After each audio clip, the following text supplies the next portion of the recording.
لله وكفى وسلام على عباده الذين اصطفى أما بعد فأعوذ بالله من الشيطان الرجيم بسم الله الرحمن الرحيم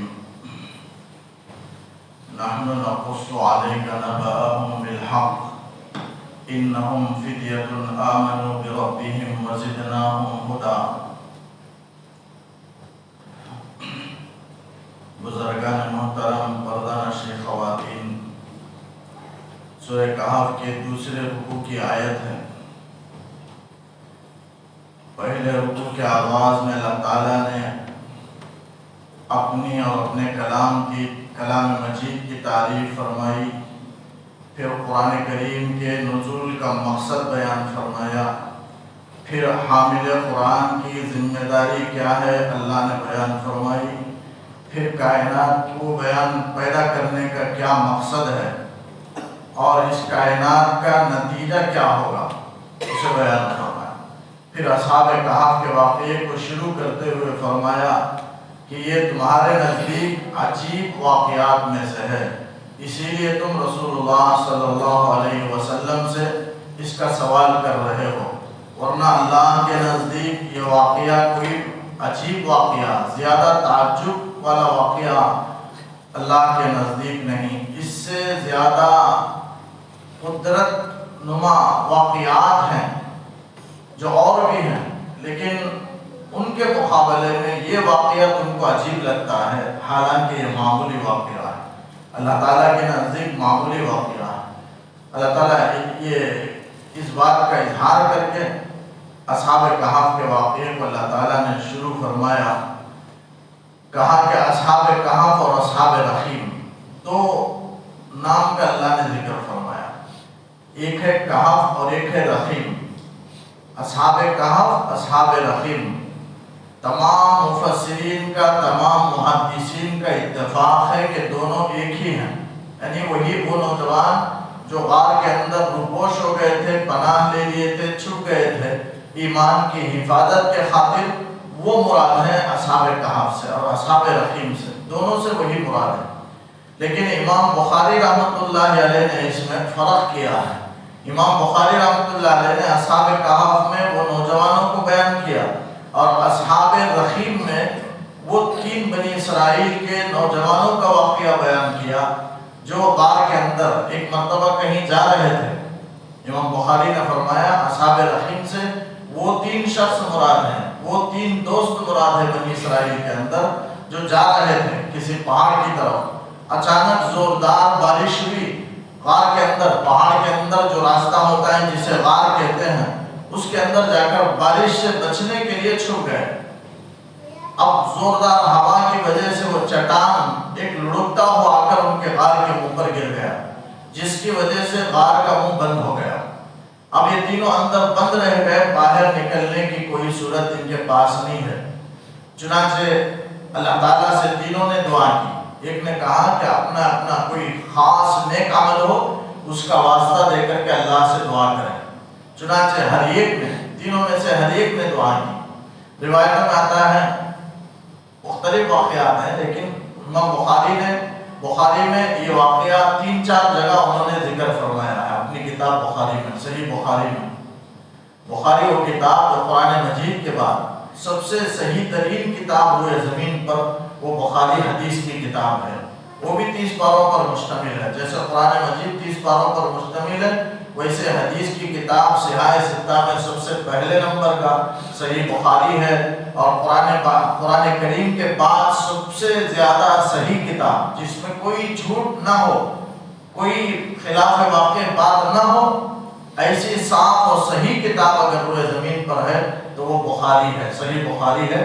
تو وہ بھی 30 پاروں پر مشتمل ہے۔ امام بخاری رحمۃ اللہ علیہ نے اسے تصنیف کی، اسے حدیثوں کو جمع فرمایا اپنی کتاب صحیح بخاری میں، اور اس میں 3-4 دفعہ اس واقعے کو بیان فرمایا کہ وہ 3 نوجوان تھے، اور اس میں ایک جگہ ذکر فرمایا کہ وہ 3 شخص نے 3 دعائیں کی۔ ایک شخص نے دعا کی کہ اللہ ایک مرتبہ ایک عورت سے مجھے محبت ہو گئی اور پھر بدفعلی کا وقت بھی آ گیا، کوئی وہاں موجود نہیں تھا، تنہائی کا موقع تھا، تنہائی کی جگہ تھی، اور اس سے وہ بھی بدفعلی پر راضی ہو گئی اور میں بھی راضی تھا، موقع تھا، پہنچ چکے تھے جگہ پر، بستر پر، لیکن اتنے میں وہ عورت نے کہا کہ اللہ کے بندے اللہ سے ڈر۔ اس عین موقع پر بدفعلی کا موقع ہے، اس موقع پر اس نے کہا کہ اتقوا اللہ، اے اللہ کے بندے اللہ سے ڈر۔ تو فوراً میں وہاں سے ہٹ گیا اور اللہ کا ڈر میرے اندر خوف پیدا ہو گیا اور میں وہاں سے نکل بھاگا۔ اے اللہ میں نے تیری رضا کے لیے، تیرے خوف کے خاطر اگر میں نے گناہ سے بچا ہے، اے اللہ اس نیک عمل کی برکت سے دعا مانگتا ہوں کہ اس چٹان کو ذرا ہٹا دے، ہمیں نکلنے کا راستہ دے دے باغ سے۔ تو ذرا چٹان ہٹ گئی اور شعائیں کچھ روشنی اندر پڑنے لگی۔ پھر دوسرے نے دعا مانگی کہ اے اللہ میرے بوڑھے والدین تھے، میں ہر دن، میرا یہ معمول تھا کہ روزانہ جاتا بکریوں کو چرا کر دودھ لے کر آتا شام کے موقع پر، تو سب سے پہلے بچوں کو پلانے سے پہلے میں اپنے بوڑھے والدین کو پلاتا۔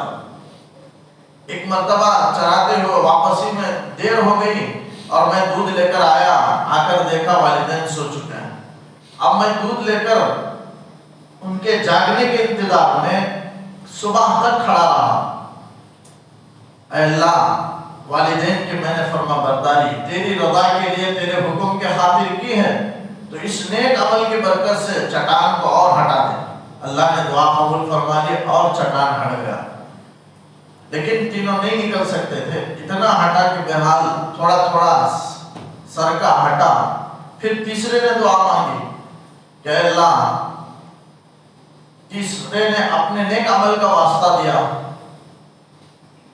وہ نیک عمل کا واسطہ یہ ہے کہ ایک شخص مزدوری کیا کرتا تھا میرے پاس، ایک مرتبہ مزدوری لیے بغیر چلا گیا اور میں نے اس کے مال کی حفاظت کی، اس کے مال میں تجارت کی، اسے بڑھایا یہاں تک کہ اس کا مال بہت بڑھ گیا۔ لیکن چند دنوں کے بعد جب واپس مانگنے کے لیے آیا، اسے مجبوری آئی اور وہ اپنا پیسہ مانگنے کے لیے، مزدوری مانگنے کے لیے آیا، اے اللہ میں نے تیرا خوف رکھ کر کے میں نے مزدوری اسے عطا کر دی اور جتنا اس میں سے نفع ہو پورا کا پورا میں نے اسے دے دیا، صرف تیرے ڈر کی وجہ سے، کسی کے حق تلفی نہ ہو اس لیے۔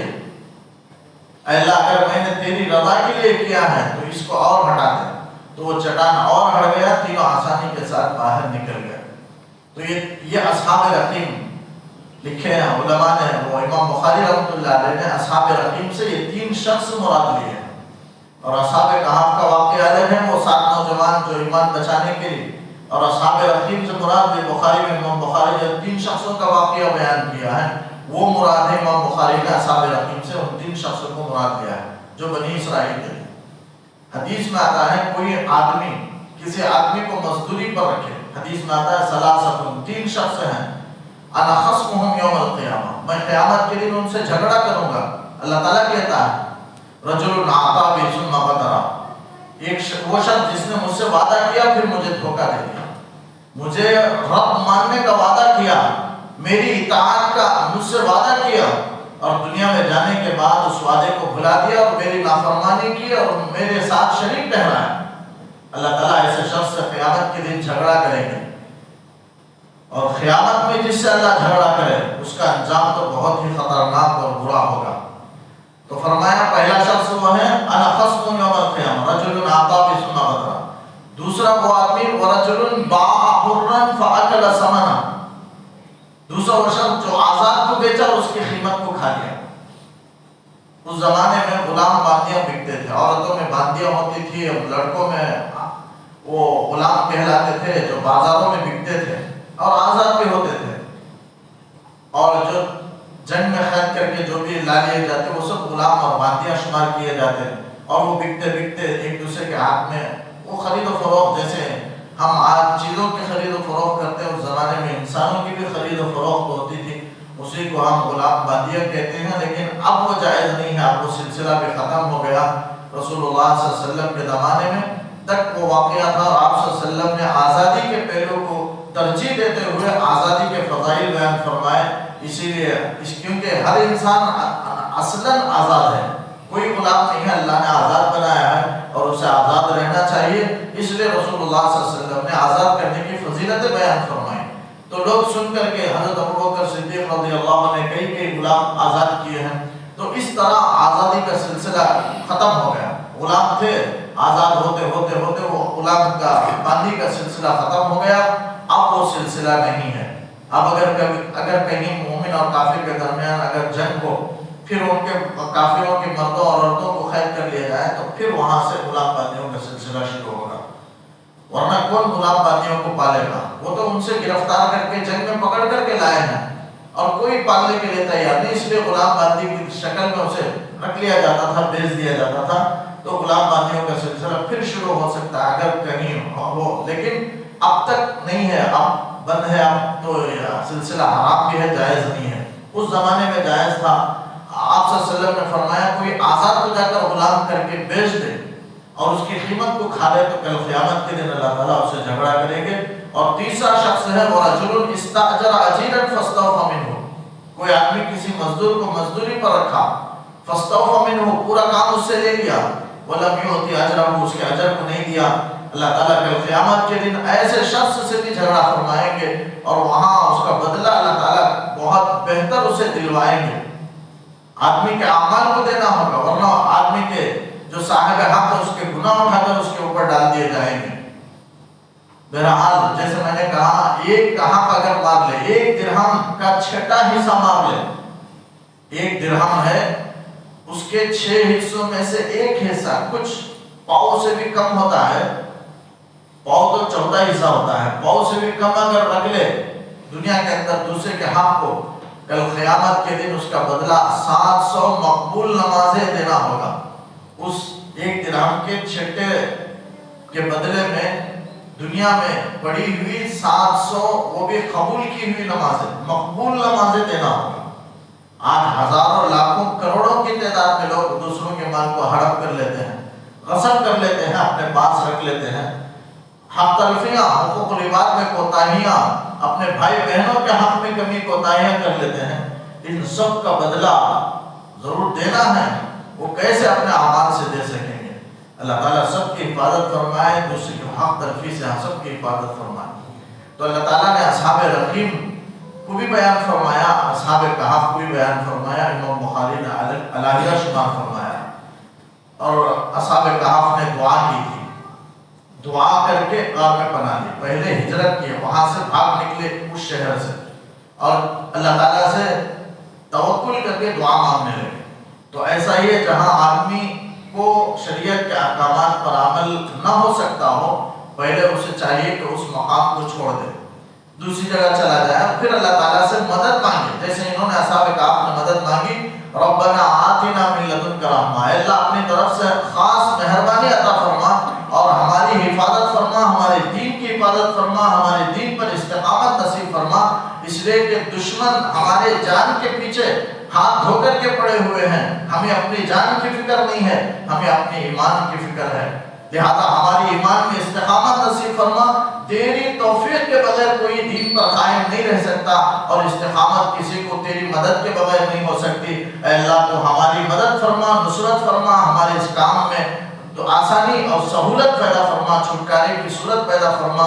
یہ حضرت اصحاب کہف نے، یہ حضرات اصحاب کہف نے انہوں نے دعا مانگی تھی اور دعا مانگ کر غار کے اندر انہوں نے پناہ لی.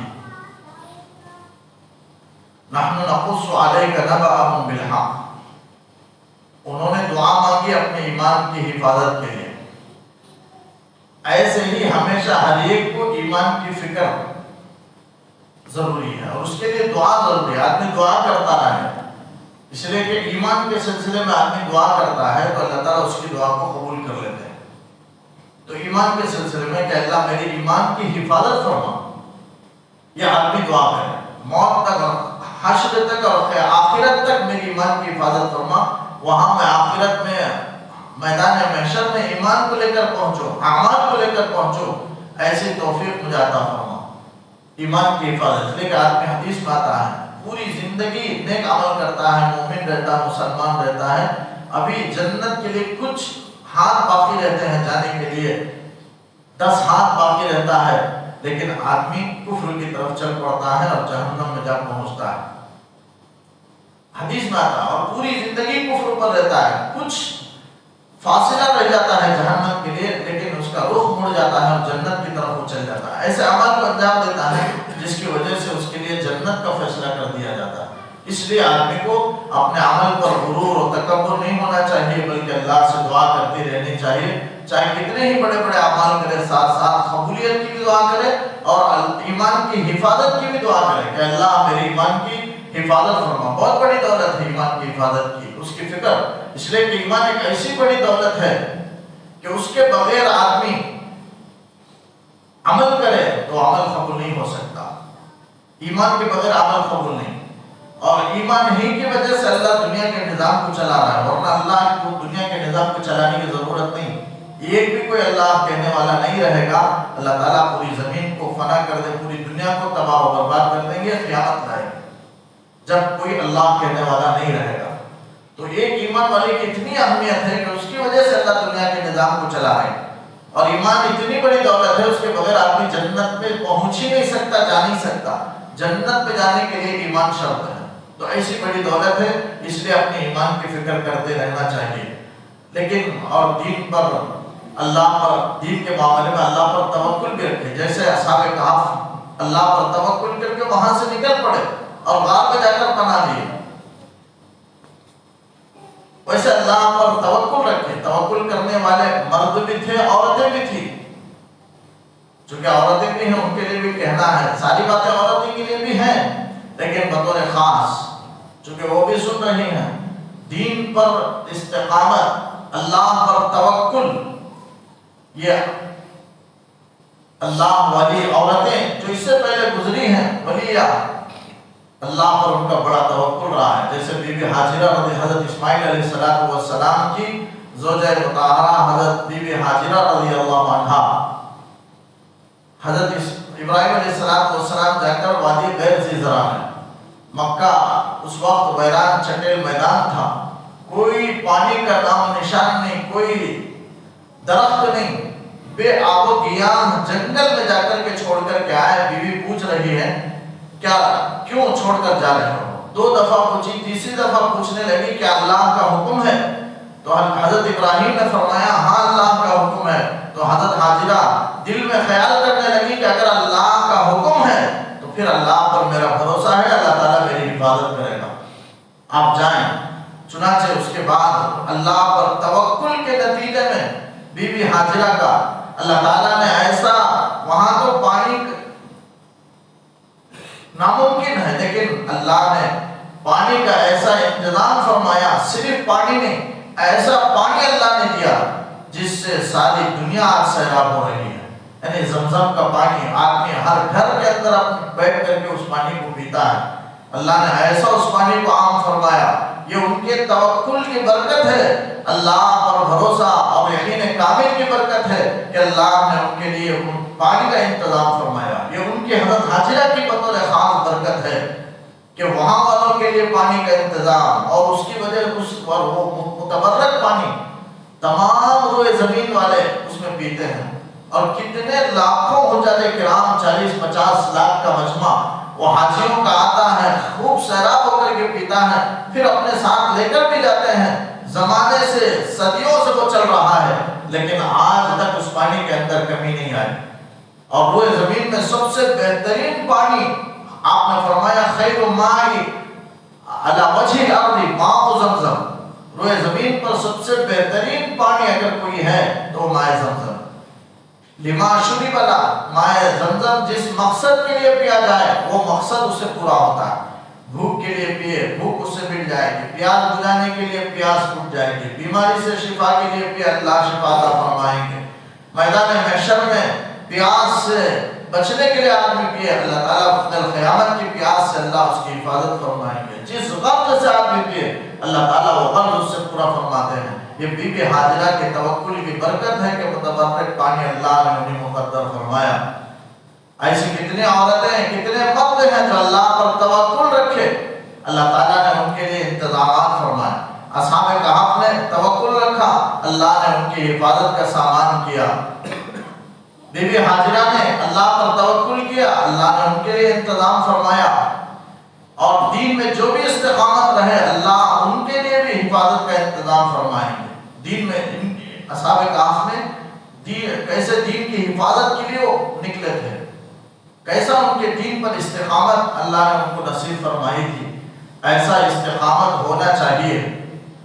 جیسے فرعون کی ایک مشاطہ تھی، فرعون کی بیٹیوں کی بال سنوارنے والی ایک عورت تھی جس کا نام لکھا گیا علماء نے مشاطہ، کنگھی کرنے والی۔ ایک مرتبہ وہ فرعون کی بیٹی کو کنگھی کر رہی تھی، کنگھی کرتے ہوئے اچانک وہ کنگھی ہاتھ سے نیچے گری تو بسم اللہ کہہ کر کے اٹھانے لگی، تو بیٹی نے، فرعون کی بیٹی نے سن لیا کہ یہ میرے ابا کے خدائی کو مانے بغیر، ان کا نام لیے بغیر دوسرے معبود کا، موسیٰ کے معبود کا نام لیتی ہے۔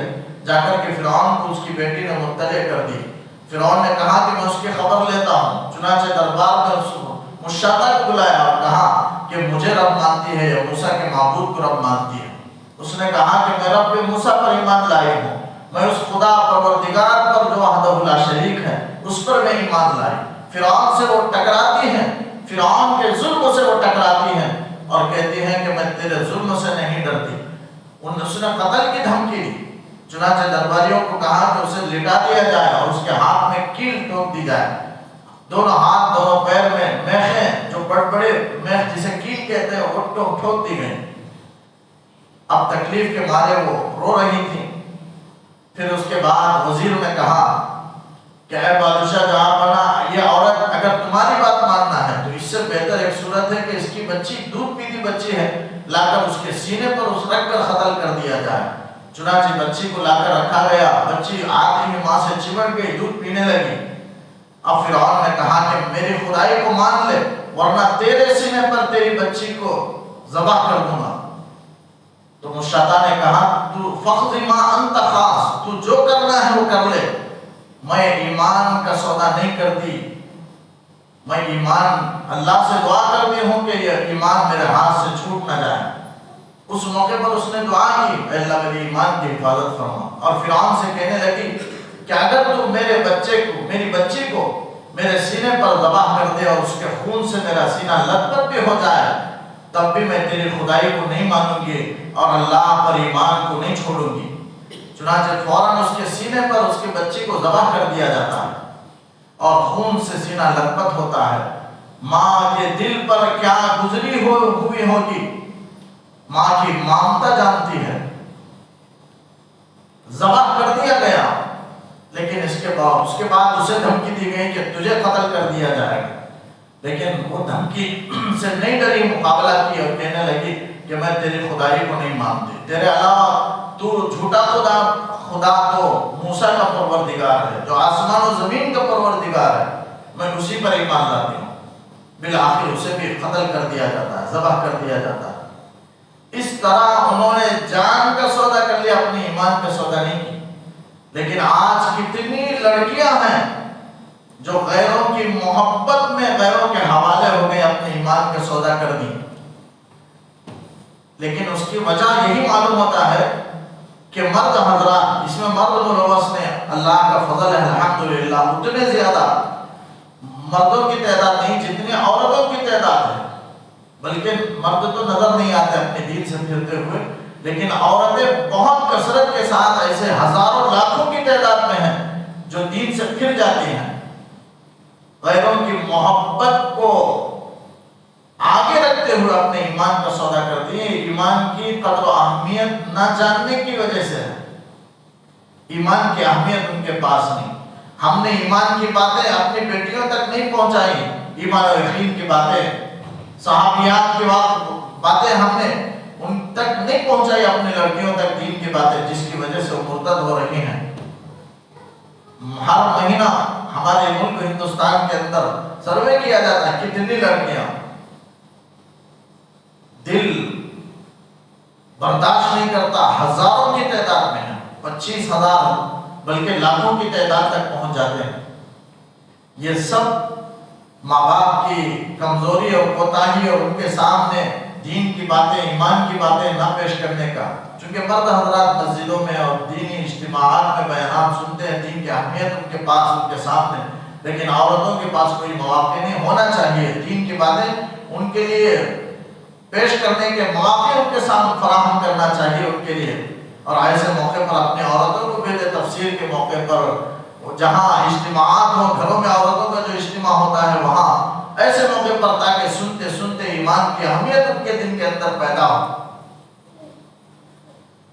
بہرحال اصحاب کہف ان کا دین پر استقامت بھی تھی، اللہ سے دعا بھی کر رہے تھے۔ نحن نقص علیک نبأہم بالحق، اللہ تعالیٰ کہتا ہے کہ ہم آپ کو اصحاب کہف کا صحیح قصہ سناتے ہیں۔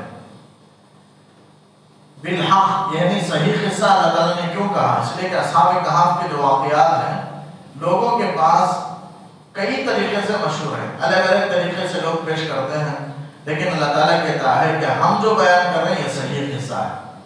لوگوں کے بیان کردہ طریقے، ان کے باتیں الگ، لیکن قرآن کی بیان کردہ صورت الگ ہے۔ قرآن نے جو بیان کی ہے وہ صحیح واقعہ ہے، اس لیے کہ اللہ تعالیٰ ہر ایک وقت کے حالت کو جانتا ہے، ہر واقعے کو اللہ جانتا ہے، اس لیے کہ وہ تو مالک ہے، خدا ہے، ہر ایک سے واقف ہے، ہر حرکت سے، ہر زمانے کی باتوں سے، لہذا وہ صحیح واقعے کو اللہ تعالیٰ یہاں بیان کر رہا ہے۔ اور اس سے معلوم ہوا کہ قرآن کی باتوں میں، قرآن کے واقعات میں کوئی بات، کوئی واقعہ، کوئی قصہ خلاف حقیقت نہیں ہے، خلاف واقعہ نہیں ہے۔ ہر بات حقیقت کے تحت ہے، حقیقت کے مطابق ہے، اور ہر واقعہ واقعے کے مطابق ہے، ہر قصہ واقعے کے مطابق ہے، بالکل ہو بہو ہے، اس کے اندر کوئی جھوٹ، کوئی کمی، کوئی ملاوٹ نہیں ہے، بالکل صحیح قصہ اللہ تعالیٰ بیان کر رہے ہیں۔ تو اس میں شک نہیں ہونا چاہیے قرآنی بیانات میں، قرآنی احکامات میں کمی کا، جھوٹ کا۔ اللہ تعالیٰ کہتے ہیں نحن نقص علیک نبأہم بالحق، سچائی کے ساتھ ہم قصہ آپ کو سناتے ہیں، سچ صحیح خبر ہم بتاتے ہیں کہ انہم فدیۃ، وہ چند نوجوان تھے۔ یہاں سے اللہ تعالیٰ اصحاب کہف کے واقعے کو سناتا ہے کہ وہ چند نوجوان تھے۔ فدیۃ، فتح عربی میں نوجوان کو کہتے ہیں، اس کی جمع ہے فدیۃ۔ اللہ تعالیٰ ایسا بھی بول سکتا تھا کہ وہ چند لوگ تھے، ایسا نہیں کہا بلکہ چند نوجوان تھے۔ اس سے اللہ تعالیٰ نوجوانوں کی اہمیت کو اللہ تعالیٰ بیان کرتا ہے کہ جوانی کی کیا اہمیت ہے، بڑی اہمیت ہے۔ جوانی میں آدمی اپنے اخلاق کی اصلاح کر لے تو ہمیشہ کے لیے اس کی اصلاح ہوگی، اپنے اعمال کی اصلاح کر لے تو ہمیشہ کے لیے اصلاح ہوگی، اور اللہ کو جوانی کی عبادت، نوجوان کا سجدہ اللہ کو بہت پسند ہے، اس لیے اللہ تعالیٰ نے جوانوں کا بطور خاص ذکر فرمایا۔ بعد میں بڑھاپے میں آدمی اگر گناہ سے بچنا چاہے تو وہ تو عادت میں پختہ ہو چکا ہے، بچنا بھی چاہے تو نہیں بچ سکتا، اور پھر بوڑھا اگر گناہ کرنا بھی چاہے تو نہیں کر سکتا۔ ہاتھ، اس کے جسم میں کمزوری آ گئی ہوتی ہے، ہاتھ جواب دے جاتے ہیں، پاؤں جواب دے دیتے ہیں، اس کی دانت، اس کی آنکھیں، کمزوری آ جاتی ہے، گناہ کرنا بھی چاہے نہیں کر سکتا۔ اس موقع پر اصلاح کے سوا کوئی راستہ ہی نہیں۔ بوڑھا بھیڑیا وہ اگر عاجز ہو گیا ہے تو اس کا وقت ہی ویسا ہے، بالکل اسی طریقے سے آدمی بوڑھا ہو جائے اور گناہ کرنا بھی چاہے تو نہیں کر سکتا۔ ایسے زمانے میں اگر بچنا، اصلاح کے آدمی فکر کرے تو اس کا کوئی بڑا کمال نہیں ہے۔ کمال یہ ہے کہ جوانی کے زمانے میں آدمی اپنے اعمال کے، اپنے اخلاق کی اصلاح کر لے، تب اس کے اخلاق درست ہو جائیں گے۔ تو اللہ تعالیٰ نے فرمایا انہم فدیۃ، وہ نوجوان تھے، اللہ نے ان کا تذکرہ کیا ان کے نیک اعمال کی برکت سے، انہوں نے ایسی ایمانی زندگی گزاری کہ قرآن نے اسے بیان کیا، اور قیامت تک ان کے واقعے کو، ان کے نام کو اللہ نے باقی رکھا۔ تو نوجوان بھی بلکہ ہر ایک ایسی زندگی گزارے کہ جس وقت پیدا ہوا تھا سب لوگ خوش تھے اور یہ روتے ہوئے دنیا میں آیا، لیکن جس وقت یہ دنیا سے جائے تو سب روتے رہ جائے اور یہ ہنستا ہوا چلا جائے۔ جیسے فارسی میں شیخ سعدی فرماتے ہیں یاد داری کہ وقت زادنے تو، کیا تجھے یاد ہے کہ پیدا ہونے کے وقت میں ہما خندہ شمن سب ہنس رہے تھے، وہ تو گریا اور تو رو رہا تھا، چنا زی ایسی زندگی گزار اور جی کہ وقت مردنے تو، کہ تیرے مرنے کا وقت آئے تو ہما گریا شمن تمام روتے رہ جائیں، وہ تو خندہ اور تو ہنستا ہوا اس دنیا سے رخصت ہو جائے۔ ایسی زندگی انسان کو اخلاق کی، ایمان کی، اعمال کی زندگی گزارنا چاہیے۔ اسی میں انسان کی ترقی ہے، اسی میں انسان کی بھلائی ہے، اسی میں انسان کی کامیابی ہے، اسی میں انسان کی نیک نامی ہے۔